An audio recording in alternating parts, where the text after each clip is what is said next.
There exists a peculiar delusion that afflicts some members of the wealthy class. The belief that money can purchase not just comfort and convenience, but immunity from the fundamental rules that govern civilized society. This delusion manifests in countless ways.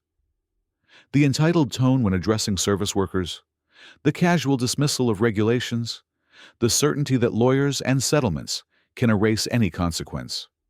Most people recognize this behavior when they see it. What's rarer is witnessing the moment when this delusion collides with someone who refuses to accommodate it, someone who understands that the law, properly applied, recognizes no financial hierarchy. This is the story of such a collision. A woman whose wealth had insulated her from accountability for so long that she had forgotten what consequences felt like. And a judge who reminded her, with devastating precision, that money can buy many things, but never character, never dignity, and certainly never immunity from the law. What transpired in Judge Frank Caprio's Providence courtroom on a routine morning would become a defining example of how judicial authority, wielded with both firmness and restraint, can expose the hollow core of privilege untempered by responsibility. The docket that morning listed case number 5624, City of Providence versus Victoria Hensley. On paper, it appeared unremarkable. A moving violation, a near collision, some disputed facts about what happened afterward. The kind of case that typically resolves in minutes, with a fine paid and a lesson hopefully learned. But those familiar with Judge Caprio's courtroom understood that some cases are never really about the violation listed on the docket. Sometimes they're about something far more significant. The clash between entitlement and accountability, between privilege unexamined and justice applied equally. When Victoria Hensley's name was called, the atmosphere in the courtroom shifted perceptibly. Heads turned as a tall woman in her mid-40s approached the podium, with her driver trailing nervously behind her. Everything about her presentation conveyed affluence. The designer clothing, the diamond bracelet catching the fluorescent lights, the expensive handbag carried with practiced ease. But it wasn't her wealth that changed the room's energy. It was her demeanor. She didn't look concerned or contrite. She looked annoyed, as though the proceedings were an imposition on her valuable time rather than a necessary response to her actions. Judge Caprio observed all of this with the practiced eye of someone who had spent decades reading human behavior. He opened the file before him and began in his characteristic tone, measured, professional, giving everyone the benefit of proceeding with dignity. "Good morning, Ms. Hensley. I see this case involves a moving violation, a near collision with another vehicle, and several concerning statements made afterward. Officer Nolan, let's begin with your report." Officer David Nolan stepped forward, a 15-year veteran of the Providence Police Department, who had seen virtually every variation of traffic stop behavior imaginable. His testimony was clear and professional. "Your Honor, on the morning of February 18th, I observed a black Mercedes-Benz run a red light at the intersection of Waterman and Benefit Streets. The vehicle narrowly missed another car, forcing that driver to swerve toward the curb to avoid collision." A low murmur passed through the gallery. Judge Caprio's expression remained neutral, but his attention sharpened. "The driver was Mr. Harold Grant, Ms. Hensley's chauffeur," Officer Nolan continued. "When I approached, he was completely cooperative. He apologized, admitted fault, and was prepared to accept the citation without dispute. He was, in every respect, a model of how these situations should be handled." "So far, that sounds straightforward," Judge Caprio observed. Officer Nolan exhaled slowly. "It would have been, Your Honor, but that's when Ms. Hensley, who was seated in the rear of the vehicle, exited and approached me." The courtroom grew quieter. "She informed me that her driver doesn't pay tickets and asked if I knew who she was. She then approached the other vehicle, a small sedan occupied by a young couple, and told them that if they filed any complaint, she would, quote, Make sure they regretted it financially. Gasps and whispered reactions rippled through the gallery. Even Ms. Hensley's driver shifted uncomfortably. The couple appeared genuinely frightened, Your Honor. They declined to pursue the matter further and left the scene. When I issued the citation to Mr. Grant, Ms. Hensley laughed and stated, quote, "Tickets are for people who can't afford lawyers." Judge Caprio closed the file slowly, his gaze settling on Victoria Hensley, with the particular attention he reserved for cases where the facts revealed something more significant than a simple traffic violation. "Is this accurate, Ms. Hensley?" She crossed her arms, offering a thin smile. "Depends who you ask, Judge. I might have said a few things, certainly, but people always twist stories when they see someone with money. Jealousy is freely available, after all." Several people in the gallery muttered reactions. Judge Caprio didn't respond emotionally. He simply turned back to Officer Nolan. "Officer, is there anything else the court should know?" Nolan nodded once. "Yes, Your Honor. This isn't her first incident. 3 years ago, her vehicle was involved in a pedestrian accident, a young boy. The case was dismissed after a private settlement. Records show the family received compensation, but the original investigation included allegations of witness intimidation and obstruction." Judge Caprio's expression darkened almost imperceptibly. "Noted." He turned back to Victoria. "Ms. Hensley, do you understand the seriousness of what's being described here?" She appeared utterly unfazed. "Judge, I understand one thing. People like to make mountains out of molehills. My driver knows how to operate a vehicle. And as for that other family, well, perhaps they should have exercised more caution before blaming others for their own negligence." Her driver's shoulders sagged visibly. Judge Caprio studied her for a long, quiet moment, the kind of silence that always preceded something significant. "I think we've heard enough of the report for now. Let's hear your account, Miss Hensley." She tilted her chin upward, her expression cold and supremely confident. "Oh, you'll hear it, Judge. But I warn you, I don't play the victim." The gallery fell silent. Even Officer Nolan looked uneasy about what was coming. Judge Caprio nodded slowly. "Neither do I, Ms. Hensley."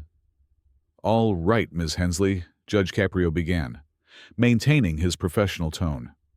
"Please explain what happened in your own words." Victoria adjusted her designer jacket with theatrical precision, as though she were preparing for a television interview rather than addressing serious charges.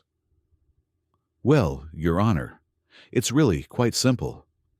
My driver made an innocent mistake, and somehow it's been transformed into this absurd spectacle." Her voice dripped with condescension. "Innocent mistake," Judge Caprio repeated. "Running a red light and nearly causing a collision isn't exactly innocent." Victoria shrugged dismissively. "Please, nobody was actually harmed. And let's be honest, half the people in this city drive far worse than that. I see it every single day." The gallery stirred with disapproving murmurs. Judge Caprio glanced toward her driver, who was staring at the floor, clearly mortified. "Mr. Grant, did you run the red light?" The driver cleared his throat. "Yes, Your Honor, I did. I was momentarily distracted. It was entirely my fault, not hers." Victoria immediately interjected. "He's being polite, Judge. I told him not to stop so abruptly. The light changed far too quickly. Anyone could have made that mistake." Judge Caprio frowned slightly. "You told him not to stop," she smiled, unbothered by the implication. "Yes, because I understand how these enforcement traps work. The city generates revenue from red light citations. Easy money, correct? I pay more in annual taxes than half the city's population combined. I essentially fund your salary." The courtroom erupted in shocked gasps. Even the court stenographer paused briefly, eyes widening. Judge Caprio blinked slowly, his face carefully neutral. "Excuse me?" Victoria leaned forward with a smug grin. Oh, come now, Judge. Don't act surprised. We both understand how this works. The city survives on fines and fees, and people like me keep the infrastructure functioning. So forgive me if I don't become overly emotional about a minor traffic citation. Her words hung in the air, arrogant, venomous, and breathtaking in their entitlement. The gallery's murmurs grew louder. Judge Caprio raised his hand, restoring order. Ms. Hensley, he said slowly and deliberately, this courtroom is not funded by arrogance. It's funded by accountability, and at this moment you're not demonstrating much of it. She smirked. Accountability? I'm here, aren't I? I could have sent my attorney, but I thought I'd give everyone the pleasure of my company. An awkward laugh escaped from somewhere in the back of the courtroom, but it died quickly when Judge Caprio's gaze shifted in that direction. He turned back to her, his composure unshaken. You seem to find this amusing. Victoria crossed her arms. Because it is amusing, honestly. Judge, I've been in real courtrooms, substantial ones, handling serious matters. This is like community theater compared to actual justice. The atmosphere transformed instantly. Every eye in the room widened at the audacity of the insult. Judge Caprio leaned back, resting his elbows on the bench. Community theater, he repeated softly. Nothing personal, she added quickly, with that hollow, insincere smile that made everyone bristle. I simply mean, let's maintain perspective. It's a traffic citation, not a trial. The gallery stared at her, some shaking their heads, others whispering in disbelief. Judge Caprio remained quiet for a moment longer, studying her with the careful attention of someone who had recognized that this case had become something more significant, a teaching moment. Finally, he spoke, his voice calm but edged with quiet authority. Ms. Hensley, I assure you, justice doesn't depend on the size of the courtroom. It depends on the weight of the truth. And from what I'm hearing, yours seems rather insubstantial. A ripple of quiet approval passed through the room. Her smile faltered for the first time. Now, Judge Caprio continued, returning to the file. Let's address the matter of the threats you made to the other driver. Victoria's smirk returned, though noticeably thinner. Oh, that? Just a misunderstanding. People exaggerate when they're frightened. I simply informed them that if they wanted to make this a legal issue, they should be prepared for legal consequences. That's not a threat, it's practical advice. Judge Caprio tilted his head slightly. Advice. Interesting choice of terminology. She flashed her teeth in something approximating a smile. I'm good with words, Judge. It comes with the territory when you've actually achieved success in life. The gallery erupted into low murmurs again. The arrogance was becoming unbearable. And yet Judge Caprio still hadn't raised his voice once. He simply nodded slowly, closing the file. All right, he said softly. I think I've heard quite enough for now. The calm in his voice was the kind that made everyone else nervous. Judge Caprio folded his hands and looked at Ms. Hensley with that particular quality of silence that wasn't meant to intimidate but to force introspection. Ms. Hensley, this report indicates that you approached the other vehicle after the incident and spoke directly to the occupants. Would you care to explain what was said? Victoria smiled. That same cold, dismissive expression. Of course. It was nothing dramatic, Your Honor. Just a simple conversation that apparently people are too sensitive to handle these days. Please continue, Judge Caprio said quietly. Well, she began, they were overreacting terribly, crying, panicking, claiming my driver nearly killed them, which is completely absurd. I told them to calm down and be reasonable. And yes, I may have mentioned something like, don't make this more expensive for yourselves than it needs to be, the gallery murmured audibly. One man near the back whispered, She actually said that? Judge Caprio didn't move. Expensive, he repeated quietly. She shrugged. You understand how these situations work. People experience minor traffic incidents and suddenly want to pursue lawsuits for emotional trauma. I was merely trying to help them avoid embarrassment. In fact, I was being practical. Her tone was smooth. Too smooth. You threatened them with financial consequences if they pursued legal action, Judge Caprio stated. Is that what you're telling this court? Threatened? She chuckled lightly. Oh, Judge, you make it sound so sinister. I advised them. I've been through similar situations before. I understand how these matters escalate unnecessarily. The words hung heavily in the air. Been through this before, Judge Caprio repeated. Are you referring to the 2019 incident involving your vehicle and a pedestrian? The smile on her face faltered, if only briefly. That was a misunderstanding, and it was settled privately, as the records clearly show. Privately, Judge Caprio echoed. Yes, the file mentions a settlement. A young boy, wasn't it? Victoria's jaw tightened slightly. It was years ago, Your Honor. Judge Caprio's eyes never left hers. And according to this report, the boy was 6 years old. You struck him with your car in a residential area, is that correct? She shifted almost imperceptibly in her stance. My driver was operating the vehicle, and I ensured the family was properly compensated.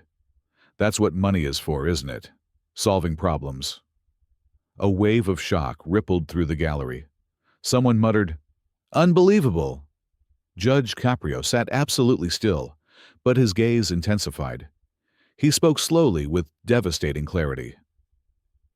Money doesn't solve problems, Miss Hensley. It conceals them temporarily.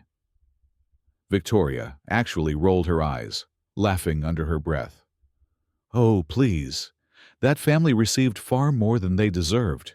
Their attorney was practically begging to settle. If anything, I was generous. The gallery stirred again, louder this time. Judge Caprio raised his hand. Order. The room fell silent. He looked back at her. Do you realize what you just said? I realize, she said coolly, that people take advantage of wealthy individuals every single day. I'm tired of being treated like a villain simply because I'm successful. Judge Caprio's voice remained even, but it carried new weight, the kind that came when patience began to thin. Success doesn't confer immunity, Ms. Hensley. It confers responsibility, something you appear to have confused with privilege. Her smile returned, sharp, forced. Judge, I've been sitting here for 15 minutes listening to lectures. Can we conclude this? I have actual work to return to, unlike most people here. The words landed like a physical blow. Gasps filled the courtroom again. Judge Caprio stayed perfectly calm. Too calm. Real work, he repeated softly. I see, and what exactly do you do, Ms. Hensley? I run a real estate company, she said with evident pride. We manage properties across the East Coast. Hundreds of families live under roofs that I provide. So forgive me if I don't have time to indulge city employees with traffic obsessions. The judge looked at her for a long moment, then exhaled slowly. You employ people, Ms. Hensley. That should have taught you something about empathy. Because at this moment, I'm struggling to find any evidence of it in your words. Her smile turned smug again. Empathy doesn't pay bills, Judge. Discipline does. It was one of those moments where the air feels electric, everyone sensing what's approaching, but no one daring to move. Judge Caprio closed the file slowly. Very well, he said, his tone measured but noticeably colder. You've made your position abundantly clear.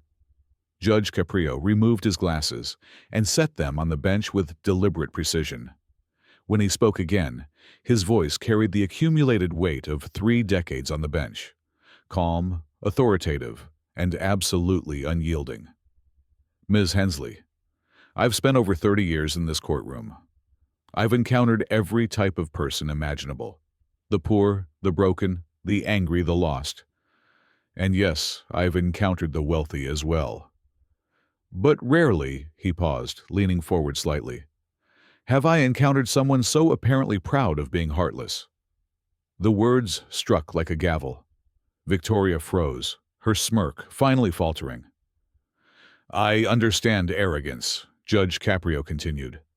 But what I see in you isn't merely arrogance. It's emptiness. Because when a person truly possesses power, they don't need to constantly remind everyone of it. The gallery fell absolutely silent. Every word from the judge cut through the air with surgical precision. Victoria's jaw tightened. You're trying to humiliate me, aren't you? Judge Caprio shook his head slowly. No, ma'am, you've accomplished that yourself. The line hit like thunder. Even her driver looked down, covering his face. For a moment, Victoria didn't speak. Then she let out a dry laugh, though her voice trembled slightly. This is absurd. I came here for a traffic citation, not a therapy session. Can we be done now? Judge Caprio nodded once. We're getting there. But before we conclude, I want to address something very clearly. He picked up the old report from 2019, the one involving the boy. You said you've been through this before. You're correct. But you didn't go through it.